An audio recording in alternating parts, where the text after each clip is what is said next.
if we were to fast forward in the future and to read about this very specific moment in time in the Western culture and in the Americas, in America, United States of America, we would see that trans people do not have a lot of social cachet. That we are viewed negatively, treated negatively. There's legislation that goes on the books that shows that we are something to be dealt with.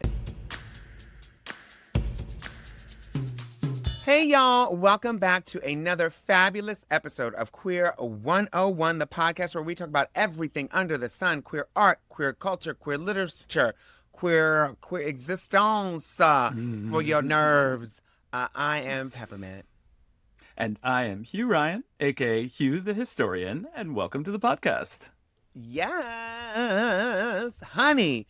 Hugh, it is so exciting. Finally, we are dead smack in the middle of the holiday season with Thanksgiving, successful blackouts behind us. Hello, hello, hello. And Christmas, where we will not be spending all of our hard-earned money, those of us that are still employed, on buying gifts in the big box stores and making all the billionaires richer, but we will be spending locally on small business. Shop indie, shop local. That's right, honey. I cannot believe that it is already that time of year, though. My God, it has come so quick this year. Yeah, it flew by, honey. It really It did. has. I mean, I guess it did. I can't really say. It kind of is one of those weird things that feels like it's fast, but also slow. You know, it's like, oh, For me, it's just Georgia, like can we hurry up? the jump between Halloween and like Christmas end of year holidays has become so compacted. It's like spooky season has gone right into like religious end of year season. It's just like whoop together. Yeah, I mean, I don't even know if I would call like it's yes, but it really just feels more like it's on the clock. I think that has a lot to do with like consumerism, for sure. And so I don't know if it's as religious. The only thing religious is people's habits about going shopping pretty much at every turn during these seasons. That's what it feels like. Every Friday is Black year. Friday. Not this year, no. Hopefully not. Hopefully It not. could still Hopefully be we are Black not. Friday. It just doesn't mean shopping at these white ass stores. And if you are listening and you are sitting here thinking, what is a great gift for like the queer nerd in my life? All I'm going to say is a Book of the Month Club seems to me like a great present. I don't know about you, Pep, but like that's the thing I might be getting somebody.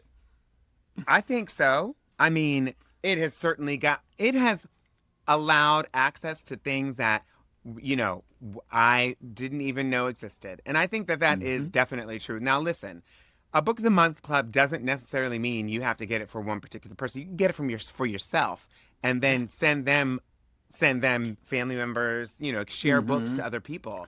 And so I think it's a great way to do it. And, it's also, it could be a kind of a cunty thing to do for your very, very, very, queer phobic cousin that you see at the holidays. Be like, honey, I got you a book club membership, and just be like, here, you can learn a little thing or two. That's what I. That way you don't necessarily have to have the conversation. They can do that on their own time, educate themselves with a little help from you. Yeah, the books are coming no matter what, bitch. Well, Pep, what do you got planned for the holidays? Do you have anything coming up? What are your traditions? I don't really really to get together with friends. I try to spend some time with friends as much as possible, friends and family. So I do go to visit family for like a day, for like the day of these holidays, either Thanksgiving or Christmas or whatever. I'll try to go home on the day, like arrive on the day and leave the next day, like spend one day. And then, going to my traditions aren't any different than the usual. Going to the movies, eating ice cream. Nice. That's that is generally a what I good, do. solid This year I did not go to holiday. the movies though. We had a game night. Oh, that's good. That's good. That's good. What about you? It's funny, I see my family every year for Christmas. That has just been how it has been. My birth family. It's lovely. It's gotten smaller and smaller over the years. We were a big, big, big immigrant family, and now everybody has sort of spread to the wind. So it's not quite Where's everybody from? All from Ireland. Well, no, okay, the Italians in my family would be mad if I said that, but almost all from Ireland. Jade. But for the last like 15 years, my partners and I have thrown a big holiday party for all of our friends. We only throw one party a year. And so we go all out. We're all Christmas obsessives. We have boxes upon boxes of different themes of Of Christmas decorations. throughout the year. Oh, yeah. We've done Space Christmas, Monster Christmas, Williamsburg colonial era Christmas. We've done Christmas from the future. So this year, we're exhausted and it has been crazy. And we thought about our party and we were like, you know what? We don't even want to have it at Christmas time. Fuck that. It has nothing to do with Christmas. Like you said, there's no religion in our Christmas party. So instead, we are doing a holiday out of time party in February. That's our plan. Do it when it's relaxed. Oh. Do it when we don't have to stress and plan with a million other people about their Christmas party and everybody can come, enjoy it. The theme is holiday out of time, festive time traveler. You're gonna stress people out with what the hell to wear to that because I can't even think about. We figure in February everybody has like gotten over the holidays and they're ready to like remember it, re-engage with it, do Yeah, something yeah, to I deal with the agree. gray and gloomy time, you know?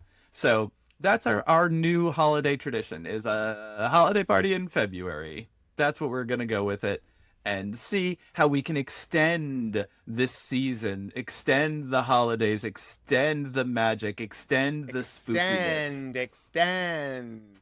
But linger.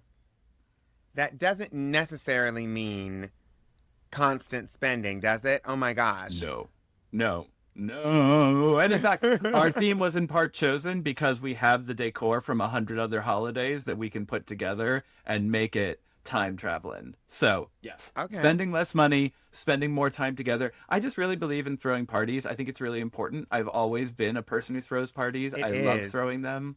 Get people together. That's the I thing of mean, the it is the holidays for Gilded me. Age. That's all they did, right? Yeah, In New yeah. York. Robber Parties. Baron, I parties agree. and museums. I mean, a lot of people probably don't even have the opportunity really to go to a lot of parties. I don't really know. I don't want to generalize, but it seems like so many people are more focused on work, work, work, work, work. And so when they're Hmm. not at work, I think that the instinct for a lot of people is just to relax and not spend all their time, energy, and stuff on planning a party. Obviously, there are people that still get together and socialize. We need to, Hmm. and there's definitely people that throw great parties. But I wish that I spent more of my time going to parties Yeah. I that just are like doing it like in private spaces, in not in somebody's bars. house, not at a bar. Yeah. Yeah, that's exactly that. That's what I meant. I don't mean going Hmm. to a club. I mean going to like people's houses, them coming to like everybody just spending time together. Yeah. That's what That's I the way to like. do it. Agreed. And it's funny. We were talking about the time and the holidays and how it has spread. I think that when I think about what we've been talking about the last few weeks and Brooke Palmieri's Hmm. book and Bargain Witch, I at first was a little bit like, oh, holiday season came and went. It was eaten, like you said, by consumerism. It's like we barely got to celebrate Halloween. But I kind of love the way in which Bargain Witch has gone from being just our spooky season book into more about, whatever kind of religious holiday you might celebrate at the end of the year, because there are so many of them that are all connected to the turning of the seasons and the winter time and the way that the light moves and the day comes away and comes back and that kind of spirituality. Because one of the things that has really been resonating with me that I'm still thinking about from our interview with Brooke was him talking about the way in which queer and trans people, that he understands his queerness and his transness as an anointing, as a spiritual practice, as queer and trans people being spiritual beings and having a right spiritual liberation, I think was the phrase that he used. And that is just still, it's going to be the thing that I think gets me through this holiday season, thinking about queerness and spirituality, and particularly queer spiritual liberation, the places where we are not oppressed by religiosity. Yeah, I mean, I think that's you couldn't have said it any better. And I generally don't switch my brain to like a certain mode for a certain season, and so I'm kind of the same vibe all year long. And so I forget that other people really like overhaul their lives for a particular season, and like the holidays or whatever. I mean, inevitably things are going to be busier during the holidays. Of course, I'll change my coat, you know. But for the Mm-hmm. most part, I don't really like my vibe and how I connect with. I know that there's people that are like, I'm a bitchy boss, but now it's the holidays, so I'll be nice for 3 weeks. And I just try to keep that same vibe the whole way through. And Bitchy boss I all year round. hello, exactly, darling. And there certainly are people who like are performative about their religiosity, I guess. Mm-hmm. Their propensity to be religious and how much that really factors into their life. There people do get more time, take more time off on the holiday. Don't get more time off always, but No, will I take more wish. time to focus on those things, I guess. And I do think that's really interesting. And you are right, like considering how for the queer community in Western culture and certainly in the United States, religion has been used, Mm-hmm. not specifically for queer folks, mind you, but religion has been used over time to attack and marginalize and subjugate and Mm-hmm. ostracize and oppress uh, pretty much anyone under the sun. But Yeah. certainly queer people as a group, people of different minority groups, including queer folks, Mm-hmm. and we have. So I think the instinct is to draw back from what we know as religion, and obviously in America, in Western culture, Christianity being a dominant religion. Steering away from that because many of us have negative experiences and connections with Christianity or Mm-hmm. religion overall. Certainly, it's not just Christianity. I know a lot of friends whose religions, whether they're like a traditional religion from their culture or whatever, uh, in modern times have felt sort of ostracized that Mm-hmm. queer people don't and shouldn't be around. Yeah, Mm, hilariously, I was constantly feeling like the Roman Catholic Church was, so oppressive, so bad, and yet when I came out, everyone was like, "Well, maybe you should join the priesthood."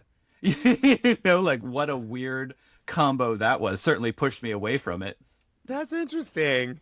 Yeah. Yeah. It pushes away, but I think the thing that's great to be reminded as we look at Bargain Witch and many of the other books as that we've covered as a queer history Mm-hmm. podcast and book club rather is that we queer people, certainly queer people, but by the same token and sort of overlappingly gender variant people, people who are Mm-hmm. trans, people who are non-binary, people who have different expressions beyond that, um, existed throughout time. Mm-hmm. In pretty much every you know culture, every civilization, every point in time. There have been Mm-hmm. people from the Americas to South Asian subcontinent. I mean, honestly, Yeah. I think I would be hard pressed to find you. I feel like you could beam my ass into any in a time machine to anywhere where other humans existed. Maybe even pre like you know Like what we call culture, like any kind of human. Yeah. yeah, maybe even like amongst the Neanderthal or like before Homo sapien. you Mm-hmm. know, I'm sure there were gender variant people. There have to have been because it is so natural. Yeah. Yeah. And I think you're absolutely right. It's like and you look at all of these cultures, all of these places, all of these times, and it's like gender variant people are part of life. They're included in stories, they're included in histories, they're included in religions. They are there, just like they are now. They always have been. It dates way back. Like every culture that we have records of gender variant people, and that often they're imbued with spiritual or religious connotations. Not always, but often. It's always, always, always. And I want to be fair that the lens through which we look and talk and refer and our references to history oftentimes are through a Western lens. Obviously, to the victor goes all the Mm-hmm. spoils, including everybody's. They basically took people's culture and they boiled it down to things that they stole and put into museums, and then the sort of missionary mission that the that many colonizers had was to, like, change the religion, change, Hmm. honestly, adapt all the cultures and all the traditions, the religions, the languages, practices of the people that around them when they were on their imperial conquests, Hmm. to adapt to make them more comfortable. So make them speak English instead of me learning your language. You learn mine. I mean, of course, Hmm. they learned each other's languages through through that process. But it was, the stamp was obviously left, the mark was made, and then those are the history books that we have access to, is through a Hmm. modern, or it's through Western lens. But as you mentioned, a lot of the gender variant people that existed, whether however they were referred to, they, many of them, it's really interesting, didn't, if you were to read about, like, if we were to fast forward in the future and to read about this Hmm. very specific moment in time in the Western culture and in the Americas, in America, United States of America, we would see that trans people do not have a very do not have a lot of cash, social cachet. Hmm. That we are viewed negatively, treated negatively. There's legislation that goes on the books that shows that Hmm. we are something to be dealt with, something to be, what some would say, eradicated and things like that, legislated out of. Hmm. Treated. And it doesn't, yeah, doesn't seem like trans people, I would imagine, if you just glimpse at the sort of the rhetoric and the policies that follow, it doesn't seem like trans people are treated in a very respectful way, and certainly not held to any type of regard or esteem, which Hmm. is contrary to many cultures, civilizations, and existences of gender variant people, which is the closest thing we can kind of connect to transness. Hmm. Is those people, many of them in many cultures, we see evidence that these people not only existed, they weren't just there hanging out on the street, but actually had a particular function in society. Of course, religion, and organized religion, or even cultures, were more dominant in, like, pre-colonial, like they had their own religions and cultures, obviously. Right. And so these folks had a particular, or respected way in many cultures, not all, but in many instances, we've seen examples of these people blessing babies, Hmm. blessing weddings, blessing Weddings, yeah. things, all the stuff, just giving blessings all around. And Hmm. if you They had a want somebody, necessary and function. yeah, and some cultures even being paid or compensated, sometimes monetarily, sometimes in other forms. I don't mean to say that sounds. That sounds like dirty. I don't know, but And they might have been. They might have it been. might They have might have been. It been. might have been. They might have been. Sexuality is sacred in many cultures, not America, Yeah. but But that's my point. Is they've existed throughout time, darling. mm, Hugh, what you guys got? indeed. Here's something I think about a lot, and this is in Brooke's book. It's in Bargain Witch, but it's in a lot of books that talk about like the modern queer experience, the Western, what we have grown up with here in America. Sarah Schulman talks about this a lot, and it's a person I always go back to. But this idea that like being queer, especially being trans and gender variant and coming out, involves self transformation. Do you know? It involves a deep look at the self and an accepting of the self beyond what you are being told. It's about becoming the thing you know you are. And I think so much of religion is about that spirituality, mythology. It's about transformation, self identity. Of course, queer people, I think, get so much religiosity put on us in so many cultures, so many places. We do this work of self-creation. I think there's this really amazing trans theologian, Julian K. Jarboe, who has this quote that I've always really, really loved. They wrote, Mm. God bless me by making me transsexual for the same reason he made wheat but not bread and fruit but not wine, so that Oh, I humanity love might that. share in the act of creation. And I love that. And for me, that's why, I don't know, I'm not a scholar of other religions, other cultures, or anything, but I do think there is something about the way in which we have to self initiate into our existence that brings queer people an aura of creation, of the divine, of the sacred, of transformation, of ritual blessing. All of these things, I think it's in part about how we are related to self-creation, self-initiation, and the tenets of so many different religions. I agree, but I would even I I think that's a fascinating way and such a beautiful way and a really tender way to look at queer existence, as opposed juxtaposed to sort of this stern, binary sort of typical existence that modern religions seem to want us to perform within.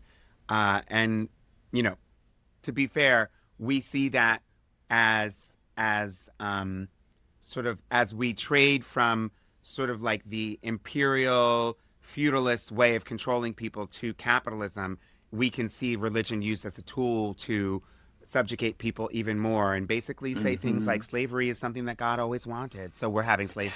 And oh, surprise, I get rich from it. You Yeah, know, like it that, just like happens to benefit me. exactly. And so, like, we can see that that's obviously how religion was used. But I would look at kind of what you, in my response to what you said, is yes, and that I view it as shedding the things that have been like um, put upon us generationally, Hmm. shedding all of those things, all of those beliefs, all of those sort of shackles that I was born not I wasn't born with these sort of shackles, but we were born into having like the very first thing is learning about what to do, what's right from wrong, and being taught right from wrong oftentimes means learning about religion and culture and social Hmm. what's socially acceptable. And I remember I had the wonderful opportunity to interview Dr. Angela Davis, Ooh, and she was she quoted, and I don't amazing. remember what the quote was, but her point was that she believed that trans people and trans and non-binary people in Western culture, as we know them today, um, exist in a different way. That's obvious. Exist in a space in our that allows us to use our brains and our minds and our bodies differently than how other people do. That's obvious as well. Basically, she was trying to say that we are more in our humanity than other people who learn these. Now, it can be argued that pretty much anything that a human does is human nature, but that including all of the anything bad or like living these rigid structures, it allows people to organize in a way, and humans do want organization, but that being queer or trans, something outside of that box, is indicative, and it shows that queer and trans people can use our minds, our bodies, our spirit in a way that's different than what has Hmm. been prescribed, and can show a way of connecting more into our own natural sort of human existence and potential.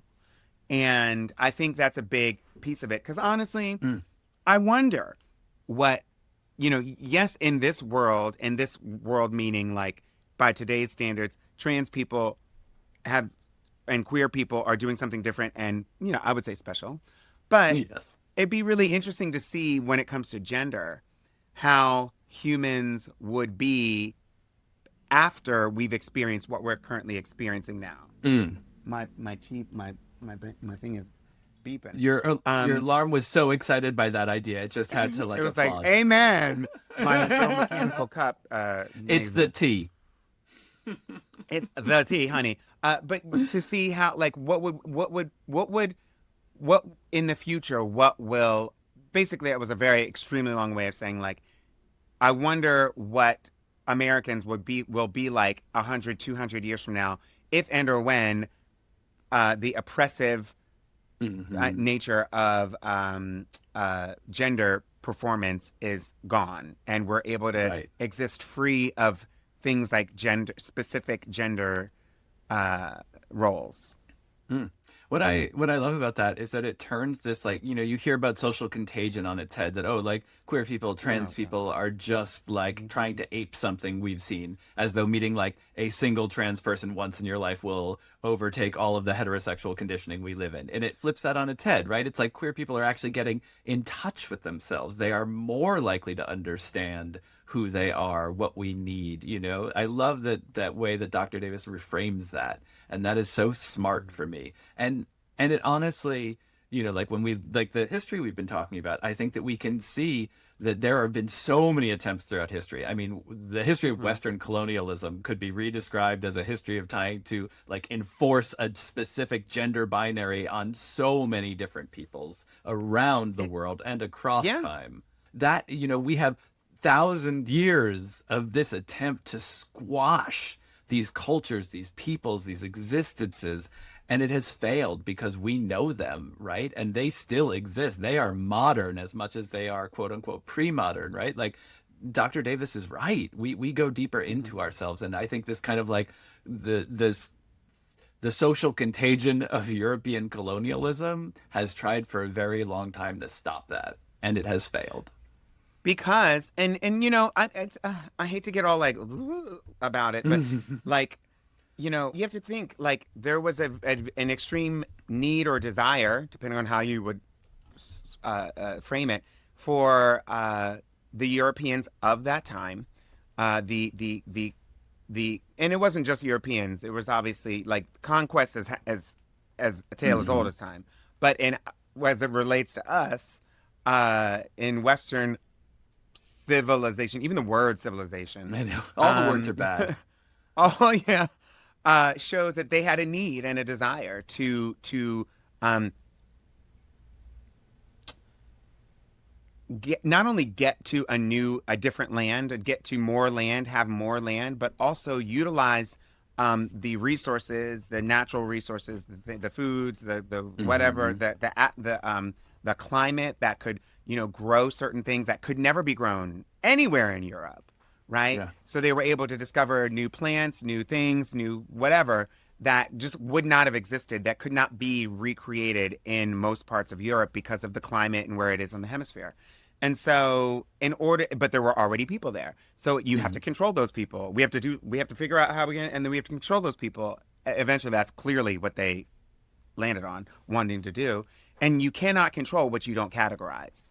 And so Hmm. you could have a billion different kinds of people, and they have their own thing. They got their own language. They have their own stuff. And so then they have their own power. They have power in their own culture. If we're on their literally on their turf, Hmm.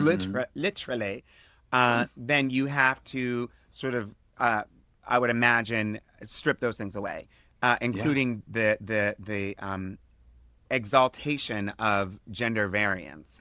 Hmm. And so it's no wonder that they did that. But the connecting thread that we've seen, and regardless of whether it was a place that was like heavily involved in by modern times, I mean, because every single continent has exploitation and harm and oppression. That is a part of the human story. Yeah. But Sadly. by the modern telling of Western, you know, culture, history, a connecting thread that we see is that they all have very specific religious connotations. As I mentioned before, these Hmm. um, gender variant people are, you know, just held to a certain esteem that we don't see here. And that is key to a key function in how, like, you're not going to have a baby in some other place somewhere, a couple thousand years ago. You're not going to have you ain't, if everybody's getting their baby blessed, you ain't going to be the one that doesn't get your baby blessed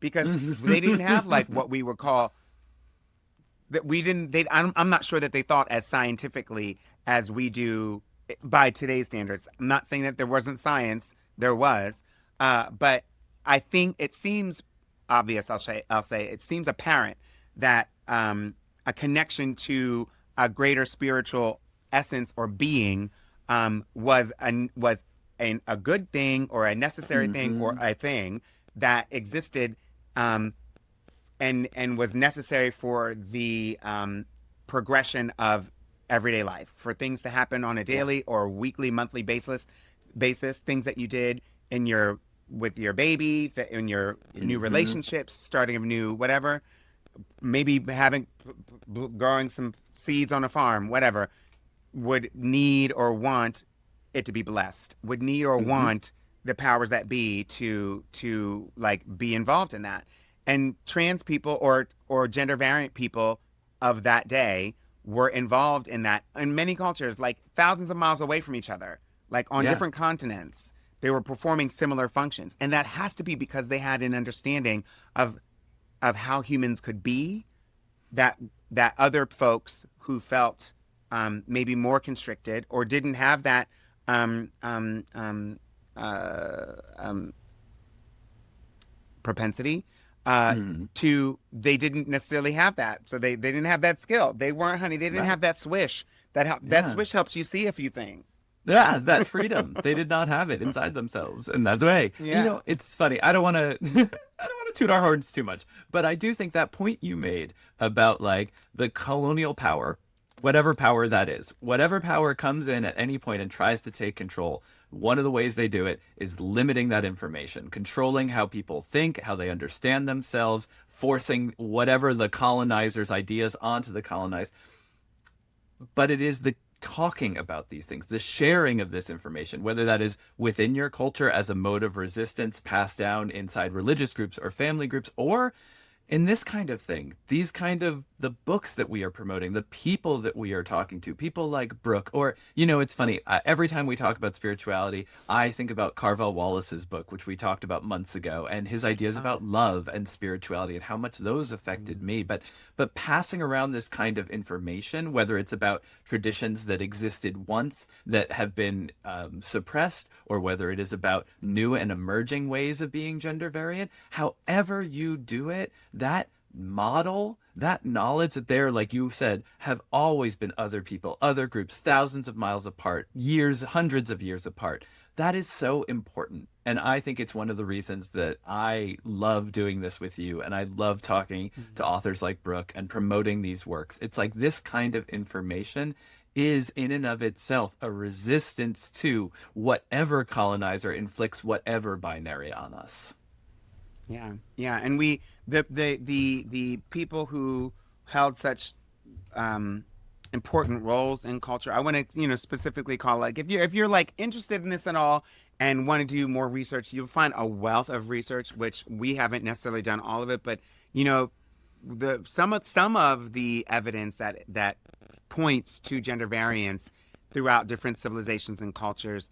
It can be found if you're looking through words and terms like Two Spirit, Hijra, Fahafane, Shalale, Katoy, Mushe, Mahu, just to name a few. These are Yeah. folks that existed all over in different, like Hugh just said, different parts of the world at different times historically, and some even more recent. That just are proof that humans will persist. Our Mhm. human instinct will persist, and our inevitability of queerness, transness, also persists. And as hard as people try to pray it away, Mm. that is not what I think that a God, if you believe in God or a God or some sort of spiritual presence, would want. I would imagine that ultimately they would not want everyone to be suffer. I don't really know. God could just be cruel as hell. God But can be I an would asshole. imagine, yeah, that they would want people to flourish. And in order for people to flourish, they have to feel safe and sort of themselves, I believe. Hmm. That's my thinking. Yeah, and I just returned to that thing that you said there that I think is the heart of it for me. Our inevitability. Whether or not there is a God, many gods, or nothing, we are inevitable. Queer people exist. We will exist. We have existed. And that is the end of it for me. And I think might as well celebrate that. Might as well find the spiritual in it, whether or not you have a spirituality that has been handed to you that sees that. We are inevitable. And that's, I think, my takeaway for today. Yeah. So listen, I think we should wrap this up with a very bold statement, darling, that Mm. being who we are, trans, queer, non binary, gender variant, we are not the other. Hmm. We are a departure or a separation from the sacred, the spiritual, perhaps, or maybe we are an example of the sacred or spiritual. But Mm. either way, we are a direct expression of it. We are a key to it. Ugh, I love that. That is beautiful. And yeah, let's leave it there today. But listeners, we would love to hear from you. What are your thoughts about how your queerness and your spirituality interact or don't interact We want to know what's going on in your life, your world. Drop us a comment, a review, or you can write to us at questions@queer101podcast.com. Let us know. That's right, honey. We will be back every single Tuesday, and you can find us wherever you get your favorite podcasts from. Wherever you happen to listen to them is where you should be checking us out. But you should also, if you want to, I mean, you're obviously watching this right now, I would imagine. Maybe you aren't. If you're not watching this right now and you want to see what our faces look like when we are going on about a lot of these things, then you should check out our visual version on YouTube, or just take a listen and make sure that wherever you are, you like, subscribe, hit that notification bell. It doesn't cost you a thing, and it really helps us out greatly in the algorithm as we fight the beast that is the algorithm. Make sure you leave a comment and let us know, like if you made it this far especially on YouTube, if you made it this far on the YouTube, then post a turkey emoji in the comments. And if you're listening to this, make sure that you rate this 5 stars on your platform so we can get up there in the ratings, darling. All the things. Give us all the stars, all the turkeys. Thank you for listening or watching, however you are imbibing this. If you're sensing it through the astral plane, thank you for being here with us. All right. We'll see you next week. Bye. Bye. Thank you so much for joining us today. This podcast is part of Pride House Media, hosted by us, Peppermint and Hugh, produced and edited by Josh Rosenzweig, with original music composed by Nell Balaban. If you enjoyed this episode, then don't forget to subscribe wherever you listen to your podcasts. And while you're there, leave us a rating and a review. It really helps others discover the show. You can stay connected and join the conversation by following us at Peppermint 24/7 or write to us at questions@queer101podcast.com. Thank you for listening. And remember, our history is your history. Stay proud, stay curious, and we'll see you next time on Queer 101.